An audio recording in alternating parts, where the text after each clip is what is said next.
Berikutnya soal nomor 6. Satu pemanas menggunakan daya 340 watt saat dihubungkan sendiri ke baterai. Oke, ingat adik-adik bahwa daya itu sama dengan tegangan kuadrat dibagi hambatan yang terhubung ke tegangan tersebut.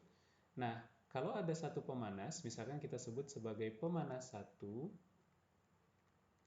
dia dihubungkan ke sebuah baterai, dia menggunakan gaya 340 watt, maka kita bisa sebut untuk pemanas 1 daya itu sama dengan V kuadrat dibagi hambatannya pemanas 1.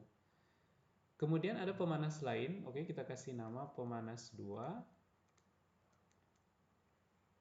menggunakan daya 240 watt saat terhubung dengan baterai yang tadi kita gunakan di pemanas pertama, sehingga adik-adik bisa tulis daya untuk pemanas kedua itu adalah V kuadrat dibagi R2. Berapa banyak daya total yang digunakan pemanas saat keduanya terhubung secara seri ke baterai yang sama? Oke. Nah, berarti daya total itu adalah V, karena baterainya masih sama, V kuadrat, dibagi dengan R1 tambah R2.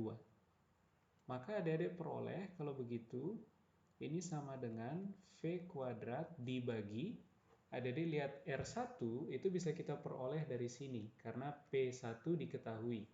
Jadi kita bisa dapat R1 itu sama dengan V kuadrat per P1. Kemudian dari sini kita dapat R2 sama dengan V kuadrat per P2. Nah, maka kita bisa tuliskan formula untuk menghitung daya total itu adalah V kuadrat per R1. R1-nya kita ganti dengan V kuadrat per P1 ditambah R2. R2-nya kita ganti dengan V kuadrat per P2.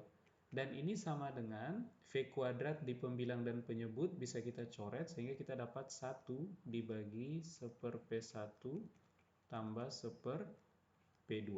Sehingga adik-adik dapatkan P sama dengan 1 per P1 tambah P2 dibagi P1 kali P2. Dan ini adik-adik peroleh kalau begitu P sama dengan P1 dikali P2 dibagi P1 tambah P2. Nah, diketahui P1 adalah 340 watt, kemudian P2 240 watt. Jadi adik-adik tinggal substitusikan ke formula ini untuk memperoleh daya total bila baterai yang sama dihubungkan ke kedua pemanas, tapi kedua pemanasnya dirangkaikan secara seri.